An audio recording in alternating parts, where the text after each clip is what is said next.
The word harrow has essentially two meanings. The word harrow, when used as a noun, refers to this machine which is used in agriculture to smooth out the soil. Now, when the farmer plows the field, sometimes there are these huge lumps of soil which are left in the field. So, a harrow is a machine which is used then to smooth out the soil, of the field. We use the word harrowing as an adjective when we want to say that something is upsetting, disturbing, traumatizing, distressing, or emotionally painful. Let's watch a clipping here.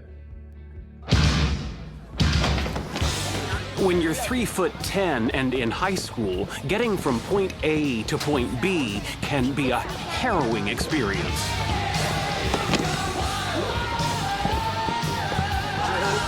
When you are 3'10" and in high school, getting from point A to point B can be a harrowing experience, a traumatic experience, a very painful experience. Another usage, tears rolled down her eye after watching the harrowing scenes of the Holocaust documentary. Harrowing scenes of the Holocaust documentary, extremely painful scenes of the Holocaust documentary.